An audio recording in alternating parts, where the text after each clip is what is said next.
ಎಲ್ಲರಿಗೂ ಬೆಳಗಿನ ಶುಭೋದಯ. Very good morning aspirants. ಎಲ್ಲ ಹೇಗಿದ್ದೀರಾ? ಹೇಗೆ ನಡೀತಿದೆ ನಿಮ್ಮ UPSC preparation?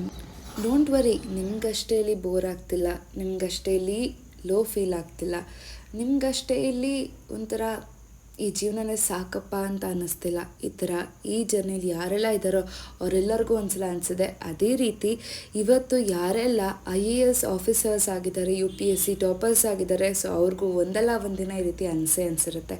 So never give up. ಇವತ್ತು ಬೇಗ ತಿಂಡಿ ಮಾಡಿಕೊಂಡು ಬೇಗ ಓದಬೇಕು. ಇವತ್ತು 10 hours ನಾನು ಸ್ಟಡಿ ಮಾಡಲೇಬೇಕು, ಪ್ರೊಡಕ್ಟಿವ್ ಸ್ಟಡಿ ಅಂತ ಅಂದ್ಕೊಂಡಿದ್ದೀನಿ. ಸೊ ಹೇಗಾಗುತ್ತೆ ನೋಡೋಣ. ಸೊ ನಾನು ಹೆಂಗೋ ತಿಂಡಿ ಹಾಕಿಸ್ಕೊಂಡು ಹಾಗೆ ಓಡ್ ಬರೋಣ ಅಂತಿದ್ದೆ. ನಮ್ಮಮ್ಮ ಬಿಡಬೇಕಲ್ಲ, ತುಪ್ಪ ಹಾಕ್ತಲೇ ಕಳಿಸ್ತಾರ. ಕಡುಬು, ಸೊಪ್ಪಿನ ಸಾರು, ತುಪ್ಪ, ಆಹಾ ಸಖತ್ತಾಗಿತ್ತು. ಅದೇ ಜೋಶಲ್ಲಿ ಓದೋಣ ಅಂತ ಬಂದೆ. ಸೊ ನಾನಿವಾಗ ಬೆಳಗ್ಗೆ ಏನು ಓದ್ತಿದ್ದೀನಿ ಅಂತ ನಿಮಗೆಲ್ಲರಿಗೂ ಗೊತ್ತಾಗಬೇಕು ಅಂತಂದರೆ, ಐ ಥಿಂಕ್ ನಿಮಗೆ ವಿಡಿಯೋನಲ್ಲೇ ಕಾಣಿಸ್ತದೆ, ಸೊಸೈಟಿ, ಇಂಡಿಯನ್ ಸೊಸೈಟಿ.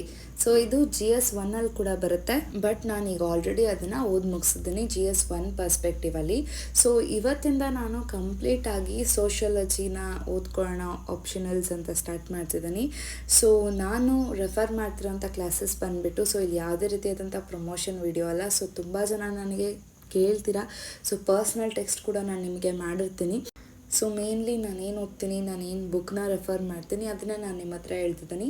ಸೊ ನಾನು ಸೋಷಿಯಾಲಜಿಗೆ ಇಷ್ಟು ದಿವಸ ನನಗೆ ನನ್ನ ಸೀನಿಯರ್ಸ್ ಅಂದರೆ ನನ್ನ ಅಣ್ಣ ಅವರೆಲ್ಲ ಜಸ್ಟ್ ಹಂಗೆ ಹೇಳ್ತಿದ್ರು, ಬಿಕಾಸ್ ಅವರು ಕೂಡ ಸೋಷಿಯಾಲಜಿ ತೊಗೊಂಡಿದ್ರು. ಆ್ಯಂಡ್ ನಾನು ಜಸ್ಟ್ ಹಾಗೆಯೇ NCERTs ಎಲ್ಲ ಓದಿದ್ರಿಂದ ನಂಗೊಂದು ಸ್ವಲ್ಪ ಗ್ರಿಪ್ ಇತ್ತು. ಆ್ಯಂಡ್ ನಾನು ಯಾವ ಒಂದು ಬುಕ್ನ ರೆಫರ್ ಮಾಡ್ತಿದ್ದೆ ಅಂದ್ಬಿಟ್ಟು ನಾನು ನಿಮಗೆ ಆಲ್ರೆಡಿ ಹೇಳಿದ್ದೀನಿ. ಸೊ ಅದಾದಮೇಲೆ ಇವಾಗ ನನಗೆ ಈಗ 1 ವೀಕಿಂದ ನಾನು ಅದರ PYQಸ್ನ ಅಂದರೆ ಸೋಷಿಯಾಲಜಿ ಆಪ್ಷನಲ್ಸ್ದು PYQನ ನೋಡ್ತಾ ಇದ್ದೆ. ಸೊ ನನಗನ್ನಿಸ್ತು ಆನ್ಸರ್ ರೈಟಿಂಗ್ ನಾನು ಕೂಡ ಬರೆದೆ, ಬಟ್ ತುಂಬ ಡಿಫರ್ ಅನಿಸ್ತು ನನಗೆ ಏನು ಟಾಪರ್ಸ್ ಆನ್ಸರ್ ರೈಟಿಂಗಿಗೂ ನನಗೂ. ಸೊ ಅದಕ್ಕೋಸ್ಕರ ನಾನೇನು ಮಾಡಿದೆ, ಹಾಗೆ ಸರ್ಚ್ ಮಾಡಿದೆ. ಸೊ ನನಗೆ ಸಾರಥಿ IAS ಅಲ್ಲಿ ತೊಗೊಳ್ಳಿ ಅಂತ ಅಂದ್ಬಿಟ್ಟು ನನಗೊಬ್ಬರು ಗೊತ್ತಿರೋರು ಹೇಳಿದರು. ಸೊ ಅವ್ರು ಬಂದುಬಿಟ್ಟು 15 days ಆಗಿತ್ತಂತೆ ಸ್ಟಾರ್ಟ್ ಆಗಿ. ಸೊ ಅವ್ರಿಗೂ ಹೇಳಿದ್ರು ಚೆನ್ನಾಗಿ ಅರ್ಥ ಆಗ್ತಿದೆ. ಆ್ಯಂಡ್ ಅಲ್ಲಿ ಕ್ಲಾಸ್ ಮಾಡ್ತಿರೋರು ಬಂದುಬಿಟ್ಟು ಪ್ರಣಯ್ ಅಗರ್ವಾಲ್ ಸರ್ ಅಂತ ಅಂದ್ಬಿಟ್ಟು.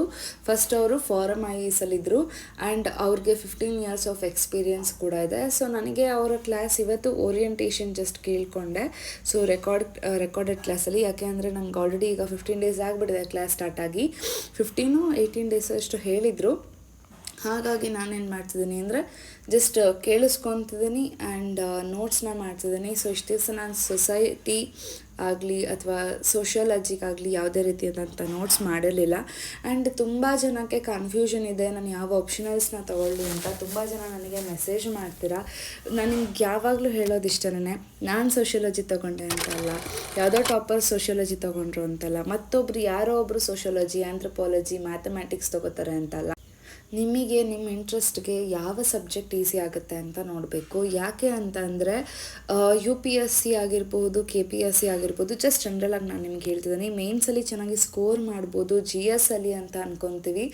ಬಟ್ ತುಂಬ ಮಾರ್ಕ್ಸ್ ನಮಗೆ ಡಿಫರ್ ಆಗೋದು ಯಾವುದ್ರಲ್ಲಿ ಅಂತ ಅಂದರೆ ಆಪ್ಷನಲ್ಸಲ್ಲಿ ನಮಗೆ ಜಾಸ್ತಿ ಮಾರ್ಕ್ಸ್ ಬಂತು ಅಂದರೆ ಆ್ಯಂಡ್ GS ಅಲ್ಲಿ ಆವ್ರೇಜ್ ಆಗಿ ಬಂತು ಅಂದರೆ ನಿಜವಾಗ್ಲೂ ನಮ್ಮ ಪೇಪರ್ ಎಲ್ಲೋ ಇರುತ್ತೆ ಆ್ಯಂಡ್ ನಮ್ಮ ಮಾರ್ಕ್ಸ್ ಎಲ್ಲೋ ಇರುತ್ತೆ. ಅದಕ್ಕೋಸ್ಕರ ಆಮೇಲೆ ಎಸ್ಸೆ ಆ್ಯಂಡ್ ಎಥಿಕ್ಸ್, ಸೊ ಇವೆಲ್ಲದ್ರದ್ದು ತುಂಬ ಬೇಸಿಕ್ ಅನಿಸುತ್ತೆ, ನಾವು ತುಂಬ ಸಿಲ್ಲಿ ಮಾಡ್ಕೊಬಿಡ್ತೀವಿ. ಅದಕ್ಕೋಸ್ಕರ ನಾನು ಹೇಳ್ತಿದ್ದೀನಿ, ಎಷ್ಟಾಗುತ್ತೆ ಅಷ್ಟಂತೂ ಆಪ್ಷನಲ್ಸ್ಗೆ ಟೈಮ್ ಕೊಡಿ. ಸೊ ಎಲ್ಲ ಹೇಳ್ತಾರೆ ಈಗ ಡೈಲಿ ನಾನು 1 hour ಓದ್ತೀನಿ, 2 hour ಓದ್ತೀನಿ ಅಂತ. ಏನು ಓದ್ತಿದ್ದೀರ, ಲೈಕ್ ಏನು ಮಾಡ್ತಿದ್ದಾರೆ? ನನಗೂ ಇಷ್ಟು ದಿವಸ ಅರೌಂಡ್ 8 months ನಾನು ಏನು ಮಾಡಿದೆ ಸೋಷಿಯಾಲಜಿ ಅಂತ ನನಗೆ ಕ್ವಶನ್ ಆಗ್ತಿದೆ. ಈಗ 1 ವಾರ ನಾನೇನು ಕ್ವಶನ್ ಹಾಕ್ಕೊಂಡು ನಾನು ಆನ್ಸರ್ ಬರೆದೆ, they are not up to the mark. ನನಗೆ ಅನಿಸ್ಬಿಡ್ತು, ಯಾಕೆಂದರೆ ಟಾಪರ್ಸ್ ಆನ್ಸರ್ಸ್ನ ನಾವು ನೋಡಿ ಈ ಥರ ಇದೆ ಅಂತ ಅಂದ್ಕೊತೀವಲ್ಲ. ಸೊ ಅವಾಗ ಅನಿಸ್ತು. ಆ್ಯಂಡ್ ನಾನು ChatGPT ಕೇಳ್ತಿದ್ದೆ. ಸೊ ChatGPT ತುಂಬ ಟರ್ಮ್ಸ್ನ ಹೇಳ್ಕೊಡ್ತಿತ್ತು. ಫಾರ್ ಎಕ್ಸಾಂಪಲ್ ಈಗ ಸೋಷಿಯಾಲಜಿ ತೊಗೊಂತು ಅಂದರೆ ತುಂಬ ಟರ್ಮ್ಸ್ ಬರುತ್ತೆ, ಅಲ್ಲಿ ತುಂಬ ವರ್ಡ್ಸ್ಗಳು ಬರುತ್ತೆ. ಆ ವರ್ಡ್ಸ್ನ ಯೂಸ್ ಮಾಡಿದ್ರೇ ಈಗ ನಾರ್ಮ್ಸ್ ಅಂತ ಬರುತ್ತೆ, ಅಂದರೆ ರೂಲ್ಸ್ ಆ್ಯಂಡ್ ರೆಗ್ಯುಲೇಷನ್ಸ್ ಆ ಥರ ಏನಾದ್ರು. ಸೊ ಆ ಒಂದು ವರ್ಡ್ಸ್ನ ಯೂಸ್ ಮಾಡಿದ್ರೆ ಆ ಒಂದು ಸೆಂಟೆನ್ಸ್ ಕಂಪ್ಲೀಟ್ ಆಗೋದಿಲ್ಲ, ಅಂದರೆ ಆ ಲೆವೆಲ್ಗೆ. ಸೊ ಅದಕ್ಕೋಸ್ಕರ ಮತ್ತು ನಾನು ಯು ಪಿ ಎಸ್ ಸಿದು ಸಿಲೆಬಸ್ ಕಾಪಿನ ನಾನು ಮತ್ತೆ ಟೆಲಿಗ್ರಾಮಲ್ಲಿ ಶೇರ್ ಮಾಡ್ತೀನಿ. ಮತ್ತೊಮ್ಮೆ ನೀವು ನೋಡಿ, ದಯವಿಟ್ಟು ಒಂದು 4-5 ನೀವೇ ಇಟ್ಕೊಂಡಿರ್ತೀರ ಈಗ ಆಲ್ರೆಡಿ ಏನು ಮಾಡಲಿ, ಅದನ್ನು ತೊಗೊಳ್ಳ ಇದನ್ನು ತೊಗೊಳ್ಳ ಅಂತ. ಸೊ ಅದರಿಂದ 3ಕ್ಕಂತೂ ಇಳಿಸ್ತೀರ. ಸೊ ಇನ್ನೊಂದು ಸಲ ಸಿಲೆಬಸ್ ಕಾಪಿ ಓದಿ. ಸೊ ಆ 3ರಲ್ಲಿ 1ಕ್ಕಂತೂ ನೀವು ಡೆಫಿನೆಟ್ಲಿ ಬರ್ತೀರಾ. ಆ್ಯಂಡ್ ಈಗ ಫಾರ್ ಎಕ್ಸಾಂಪಲ್ ಕೆಲವರಿಗೆ ಆಂಥ್ರಪಾಲಜಿ ಇಷ್ಟ ಆಗ್ಬೋದು ಅಥವಾ ಸೋಷಿಯಾಲಜಿ ಇಷ್ಟ ಆಗ್ಬೋದು. ಸೊ ಬೇಸಿಕಲಿ ನಮಗೆ ಅದರಲ್ಲಿ ಏನಿದೆ ಆ್ಯಂಡ್ ಲೈಕ್ ಈಗ ನಮಗೆ ಗೊತ್ತಾಗೋದಕ್ಕೆ ಸ್ಟಾರ್ಟ್ ಆದಾಗ, ಅಥವಾ ನಿಮಗೆ 1-2 ಸಬ್ಜೆಕ್ಟಲ್ಲಿ ಕನ್ಫ್ಯೂಷನ್ ಇದೆ ಅಂತ ಅಂದಾಗ ನೀವು PYQsನ ನೋಡಿ. ಅದ್ರದ್ದು ಅಟ್ಲೀಸ್ಟ್ ಒಂದು 2-3 ಇಯರ್ಸ್ ನೋಡಿ. 5 ಇಯರ್ಸ್ ಥರ ನೋಡೋದಕ್ಕೆ ನಿಮಗೆ ಟೈಮ್ ಇಲ್ಲ, ಒಂದು 10 ಇಯರ್ಸ್ ನೋಡೋಕ್ಕೆ ನಿಮಗೆ ಟೈಮ್ ಇಲ್ಲ ಅಂದರೆ 2 to 3 ಇಯರ್ಸ್ದು ಕ್ವೆಶನ್ ಪೇಪರ್ಸ್ನ ನೋಡಿ. ಸೊ ಅದರಲ್ಲಿ ನಿಮಗೆ ಏನಾದ್ರು ಅರ್ಥ ಆಗ್ತಿದೆಯಾ, ಅಥವಾ ನಿಮ್ಗೆ ಏನಾದ್ರು ಹೊಸ ಕಾನ್ಸೆಪ್ಟ್ ಇದೆಯಾ, ತುಂಬ ನನಗಿದು ಗೊತ್ತೇ ಆಗ್ತಿಲ್ಲ, ರಾಕೆಟ್ ಸೈನ್ಸ್ ಥರ ಇದೆ ಆ ಥರ ಎಲ್ಲ ನಿಮ್ಗೆ ಅನ್ಸಿದ್ರೆ ಜಸ್ಟ್ ಲೀವ್ ಇಟ್, ಮಾಡೋದಕ್ಕೆ ಹೋಗ್ಬೇಡಿ. ಯಾಕೆಂದರೆ GSH ಸಿಕ್ಕಾಪಟ್ಟೆ ಇದೆ. ಸೊ ಪ್ರಿಲಿಮ್ಸ್ಗೆ ಮೇನ್ಸ್ಗೆಲ್ಲ ಆ್ಯಂಡ್ ಆಪ್ಷನಲ್ ಕೂಡ. ಯಾಕೆ ನಾನು ಸೋಷಿಯಾಲಜಿ ತೊಗೊಂಡೆ ಅಂತ ಅಂದ್ಬಿಟ್ಟು ಹೇಳ್ತೀನಿ ಕೇಳಿ. ಸೋಷಿಯಾಲಜಿ ಬಂದುಬಿಟ್ಟು ನಮ್ಮ ಅಕ್ಕಪಕ್ಕ, ಲೈಕ್ ಈಗ ಸುತ್ತಮುತ್ತ ಪರಿಸರ ಅಂದರೆ ಎನ್ವೈರ್ನಮೆಂಟು. ನಾನು ಹೇಳ್ತಿರೋ GS ಎನ್ವೈರ್ನಮೆಂಟ್ ಅಲ್ಲ, ಸುತ್ತಮುತ್ತ ನಡೀತಿರೋವಂತಹ ಡೈಲಿ ಬೇಸಿಸ್ ವರ್ಕ್. ಅಂದರೆ ಈಗ ಯಾವ ರೀತಿ ಹೇಳ್ಬೋದು, ಹಸ್ಬೆಂಡ್ ಆ್ಯಂಡ್ ವೈಫ್ ಹೇಳ್ಬೋದು, ಫ್ಯಾಮಿಲೀಸ್ ಹೇಳ್ಬೋದು, ಆಮೇಲೆ ಫ್ರೆಂಡ್ಸ್ ಆಗಿರ್ಬೋದು. ಸೊ ಒಂದು ಡೆವಲಪ್ಮೆಂಟ್ ಆಗಿರ್ಬೋದು ಅಥವಾ ಅಂಡರ್ ಡೆವಲಪ್ಮೆಂಟ್ ಆಗಿರ್ಬೋದು. ಸೊ ಟೆಕ್ನಾಲಜಿ ಆಗಿರ್ಬೋದು, ಅರ್ಬನೈಸೇಷನ್ ಆಗಿರ್ಬೋದು, ಲೈಕ್ ಎವ್ರಿಥಿಂಗ್. ಸೊ ಏನು ನೀವು ನೋಡ್ತೀರಾ. ಆ್ಯಂಡ್ ವುಮೆನ್ ಎಂಪವರ್ಮೆಂಟು, ಆಮೇಲೆ ಯಾವ್ಯಾವ ರೀತಿ ಶೋಷಣೆಗಳು ನಡೀತಿದೆ ವುಮೆನ್ಸ್ ಮೇಲೆ. ಸೊ ಈ ರೀತಿ ಎಲ್ಲ ಏನೇನೋ ಇರುತ್ತಲ್ವ. And caste system.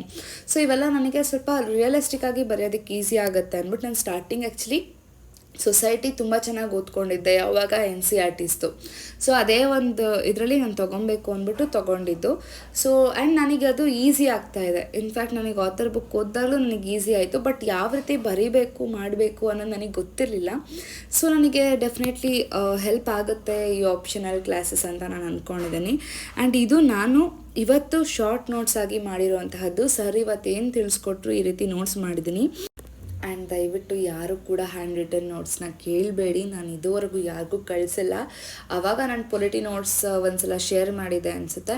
ಬಟ್ ನಿಜವಾಗ್ಲೂ ಬೇಡ. ಯಾಕೆ ಅಂದರೆ ನಮ್ಮ ಒಂದು ಪಾಯಿಂಟ್ ಆಫ್ ವ್ಯೂನಲ್ಲಿ ನಾವು ಬರ್ಕೊಂಡಿರ್ತೀವಿ. ಸೊ ಎಷ್ಟೋ ಇಂಪಾರ್ಟೆಂಟ್ನ ನಾನೇನು ಮಾಡ್ತೀನಿ, ಟೆಕ್ಸ್ಟ್ ಬುಕ್ಕಲ್ಲಿ ಬರೆದ್ಬಿಡ್ತೀನಿ. ಫಾರ್ ಎಕ್ಸಾಂಪಲ್ ಲಕ್ಷ್ಮೀಕಾಂತ್ ಬುಕ್ನ ನಾನು ಬುಕ್ಕಾಗಿ ಇಳಿಸ್ಬೇಕಂದ್ರೆ ಕಂಪ್ಲೀಟ್ ಇನ್ನೊಂದು ಲಕ್ಷ್ಮೀಕಾಂತ್ ಬುಕ್ನೇ ಬರೀಬೇಕು.